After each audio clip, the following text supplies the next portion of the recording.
everyone, my name is Hannah. Welcome to a new video. Today's video is going to be my 2024 reading wrap-up where I talk about the books I've read, how many books I've read. I'm going to show you my genre blanket because originally I was like, I'm not going to read enough books to make it long enough for what I want. So I was going to extend it into 2025, but then I was like, you know what? No, I'm just going to make it a 1-year blanket and it is what it is. So I'll show you that later. And then we're going to talk about my best books of the year. So in total this year, I read 76 books. I read over 33,000 pages. Now, 76 books is like probably about half or even less than half of what I was reading previously for the last few years. Yeah, it's about half. I had a very crazy year, lots going on. So I'll go month by month and tell you about how many books I read, and it's kind of interesting to look at that now because I can tell what was going on at certain points in the year based on how much I was reading. So in January, I read 10 books, which is about what I normally would read. In February, I read nothing. March, I read 15 books. In April, I read 9 books. In May, I also read 9 books. In June, I only read 5 books. And then in July, I read 0 books again. In August, I only read 4 books. September, I read 7 books. October, I read 5 books. November, I also read 5 books. And then in December, I read 7 books to round out the year. So that is a grand total of 76 books. Yeah, this whole year I picked up crocheting. I think I had learned how to crochet 2 decades ago probably when I was really young. But I started crocheting my genre blanket. So if you don't know what a genre blanket is, it's each color represents the genre of a book that I've read. I personally did 2 rows per book. If I had done more rows per book, I probably would have gotten it to the length that I wanted it to get to. Yeah, each color is a different genre. So I did 2 rows per book. So I started off with just this cream white color to signify that it is a new month. So this is the start of January. Pink is romance. Dark blue was fantasy. Yellow was magical realism. Light blue was fantasy romance. Purple was literary fiction. Green was fan fiction. Red was mystery, thriller, horror. What else is in here? Gray was historical. So sometimes if it was a historical mystery, I would do 1 row of gray and then 1 row of red. Orange was my miscellaneous category. And I think that's it. Yeah, so I'll show you a bigger shot of the whole blanket here. All right, so here's my genre blanket. I loved doing this project. I don't know if you remember from my vlogs, but earlier in the year, I made it too wide. Originally, it was 6 feet wide. It was gonna be ridiculous, and I unraveled the whole thing and started over. And it is a little wider than I would like it right now. It didn't get the length I wanted because I didn't read as many books as I normally do. But it would have been a giant blanket if I had. But I like the size because at least it's kind of proportionate because the width is a lot longer. But here it is. There's my genre blanket. There's all the books I read. It's just the right size to wrap up. But yeah, that's my genre blanket. I had a lot of fun crocheting it. Like I said, I did 100% restart it. I unraveled everything. I don't know how far in I was. It was like a decent amount too. And I remember everybody was like, Hannah, I cannot believe you just did that, because it was hours and hours and hours of work. And I was just pulling the thread, just unraveling it all. But I'm happy with how it turned out. It's not as long as I wanted it to be, but it's also it's very wide. I think it's I think if I held it up sideways, it would be taller than me. But yeah, it was just a really fun little project to do throughout the year and to kind of see what books I read and how many of each genre I read. So I really liked it. I think I would do this again in the future. Anyway, there you have it. There is the final genre blanket reveal. I've been giving updates throughout the year in all of my vlogs, so it's kind of fun to see the completed final project. And I'm just gonna leave this in my book room and have it be like my little book room blanket. All right, so now let's talk about the books that I liked and didn't like this year.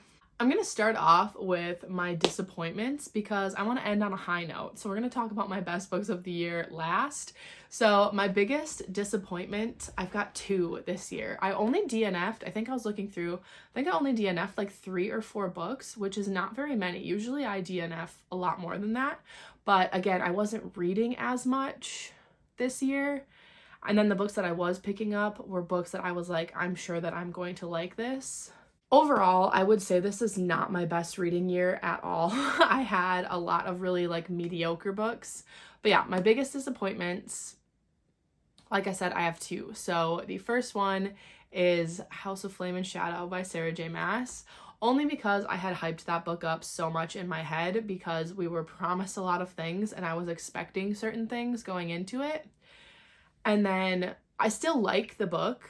It's not like a bad book in my eyes, and I will still reread it eventually whenever I reread the series. And there's some scenes in there that are like 5-star scenes. I just had so many different issues with this book that I've not really had with Sarah J. Maas's books in the past. She's my favorite author, and I love her series and all her characters and worlds and everything so much. But this one just fell kind of flat for me. I think at first I was like, I knew it wasn't a 5-star read. I was like, oh, maybe it's like a 4.5. But I think I was just coming off of like the high of reading it. And then I was like, you know what? Maybe it's more like a 4-star book. And then the longer that I've sat with it, the more that I like realize these issues that I have, it makes it more like a 3-star book for me. So it's not a bad book. It's just, I think my expectations were a lot different. And then there were some things that I had issues with in the actual execution of the book, which results in it being a little bit disappointing for me, especially since it was like my most anticipated release ever. And then my other big disappointment was Just for the Summer by Abby Jimenez. I loved Part of Your World and Yours Truly, which are her like 2 most recent releases. I gave both of those books 5 stars, and they're like kind of companion-y because like some of the side characters in each book you'll see in the other books. They kind of are companions. You can read them as standalones though, but they're kind of like sort of linked. But I absolutely love those 2 books. Part of Your World and Yours Truly are some of my favorite romances ever. Yours Truly is a 5-star, one of my top romances that I've ever read. So I was anticipating really loving Just for the Summer, and all of my friends that had read it were giving it 5 stars and were saying it's so amazing. And I remember picking it up and being like, this book is not gonna let me down, because I had so many books that I really didn't enjoy like all in a row, and I was like, this is the book that's gonna turn things around. So I even had somebody comment and was like, it's amazing, it will not let you down. And I almost wanted to DNF it. I really did not enjoy that book. I was so annoyed. I didn't like either of the main characters. I feel like it was so insta-love. They were into each other from the get-go, and some of the stuff that they were saying, like, before it was even 100 pages in, I was like, dude, you don't even know each other. It just really let me down. It was a big disappointment for me. So yeah, I know Abby Jimenez has another release coming out in 2025, which I think I'll pick up because obviously I've read from this author before and really loved it, but I think I'll go in with like more tempered down expectations, and I probably won't like pick it up on release day or anything. I'll wait till I'm in the mood for a contemporary romance and then I'll pick it up. All right, enough of the bad now. Let's talk about my best books of the year. So before, I was saying that 2024 was not really my best reading year, and by that I mean I only had 5-star reads the entire year. So I'm gonna mention all 5 of those because they really stood out to me this year. I normally have like way more than that, and I have like a hard time picking my top 10, and then I have to do honorable mentions and stuff. And this year I'm just like, I could just tell you what my best book of the year was, but I might as well just tell you what my 5-star reads were. So first up, we have A Grave Robbery by Deanna Raybourn. This is book 9 in the Veronica Speedwell mystery series, which is one of my favorite series of all time. I don't have the physical copy because it only comes out in hardcover and the paperback hasn't come out yet, and all of my other books are in paperback, so I usually just wait to pick up the paperback. But I read this series for the main characters, Veronica and Stoker. Each book has its own like separate mystery. Sometimes there's like an overarching plot line that we see, but each book usually has like its own individual mystery that will wrap up by the end of the book, which those are really fun and I enjoy them. I enjoy the shenanigans that the two main characters get into, and all of the side characters, I love them, but Veronica and Stoker are the reason why I read this series. I love them so much. Their banter, their wit, just the way they interact, it has me like giggling and kicking my feet, and it's just one of my favorite series of all time. And so reading this installment, I was like getting all of those same emotions and feelings, and it was just such a fun reading experience. Next up, we have Funny Story by Emily Henry. Again, I don't have the physical copy of this because it only came out in hardcover, which I don't know when they started doing that with romances, where they publish it first in hardcover and then a year later they put it out in paperback. They used to just publish it in paperback right away. But yeah, Emily Henry is my favorite adult contemporary romance author. I have given every single one of her books 5 stars. I genuinely get that 5-star feeling with all of her books. I love them so much. I love how she writes characters. I love how she writes banter. I love how she does a slow build romance. I love that she adds more than just the romance to her books. And the setup for this one was just so fun. It was your ex's new girlfriend's ex is who the romance is with. It's got that forced proximity. It's like they develop a friendship first. And then also the fact that they're both dealing with this turmoil of like the people who they thought were the loves of their lives have left them to be with each other. And then they get invited to these two's wedding. It was just such a good setup. And like, I love the main guy, Miles. I love him so much. He's so Nick Miller. Yeah, I just really enjoyed this one, and I will definitely be picking up her new book that comes out in 2025 because, you know, every year when she releases a book, I'm like, is this one going to be the one that's not 5 stars? Because like, you know, I've given all her books 5 stars, and every year she's like, are you joking? You think I can't do it again? And she does it again, and I give it 5 stars, and I absolutely love it. So I'm not going to doubt Emily Henry anymore. I'm just going to trust her. All right, next up, we have 2 of my recent reads that I gave 5 stars to, and I'm going to mention them both together because they're both in the same series, and that is The Way of Kings and Words of Radiance by Brandon Sanderson. So who knew that I would be putting Brandon Sanderson on my best books of the year list, but I can assure you it was not me. If you don't know, I have been resistant to Brandon Sanderson for some reason. I really want to be a Brandon Sanderson girly. I can officially say that now I am a Brandon Sanderson girly, and I'm having the time of my life. But yeah, I was always super hesitant because I read like one book by him that I didn't enjoy, and I DNF'd another one, and so I was just like, oh, maybe he's just not for me. But the thing is, I just wasn't picking up the right books by him for me. I was in the mood for an epic high fantasy, and I was like, I'm finally gonna give The Way of Kings a shot. And I've had so many people say that like the first half of this book is so slow, you might not like it, which was another reason why I was like, if I have to slog through half of a book, like 500 pages, maybe it's not that good of a book. Except I didn't find this to be slow. I really enjoyed every single part of this. I was intrigued the whole time. I think the world is really cool. I think the characters are super amazing, and I just like love them so much, and I was interested in everything that was happening. I will say the one point of view we had at the beginning of this book, I was like, I don't really understand what's going on. I don't get the point of this. But once you get into it, I was like, oh, okay, now I really like his point of view. Yeah, I remember finishing this and being like, I don't know if it's a 5 star. It feels like a 5 star, but also like I haven't had a 5 star in 6 months, so I don't even remember what it feels like. I think I originally was like, I'll give it 4.5 stars, and then the longer I sat with it, I was like, I couldn't stop thinking about these characters, and I was like, no, you know what? This is a 5 star. And then I picked up Words of Radiance, and I love this one even more, obviously because I was already attached to the characters, and I knew the world and the magic a bit better, so it wasn't like I was being thrown into anything like brand new. I was just learning more about the world and being with these characters that I've already grown to love. And this book is so much like action packed, especially at the ending, like the last 200 pages. It was like hit after hit after hit, and all of these reveals were happening, and I was like, Oh my god, this is incredible, and this world is so, so cool, and I just love it. I love it. I'm so excited to pick up more by Brandon Sanderson and read more of the Stormlight Archives, and yeah, I just absolutely love them.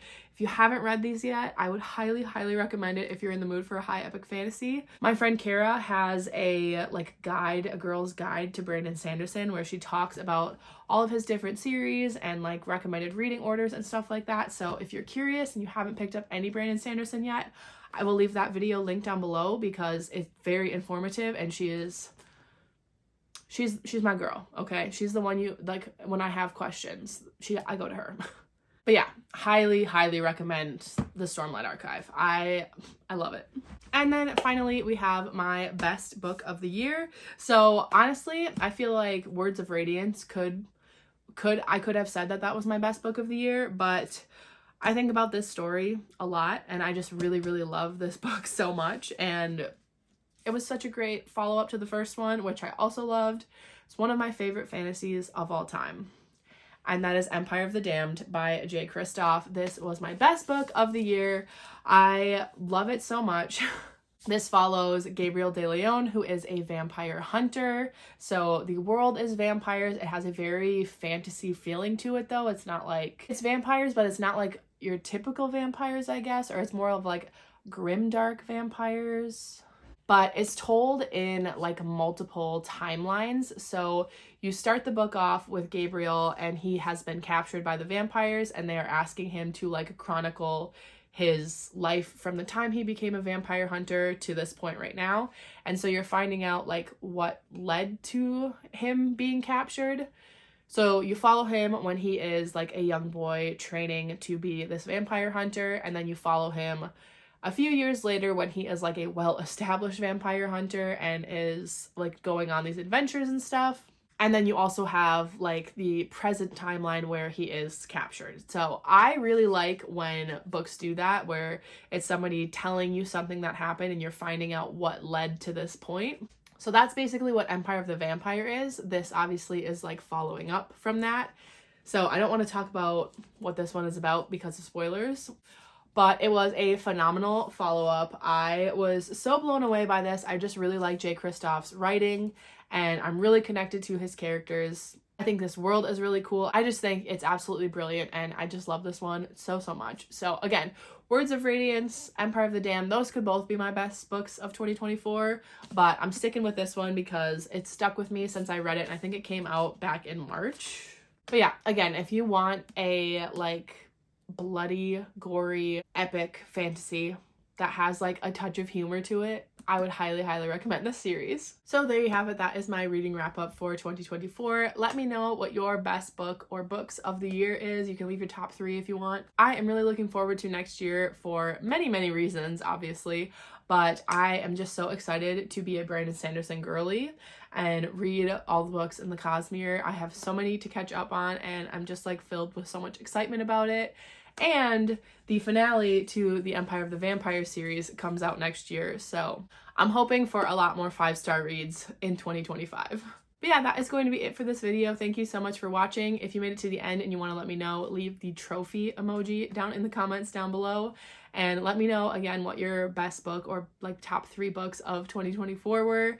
And thank you so, so much for watching this video. I really appreciate it, and I will see you all in my next one. Bye!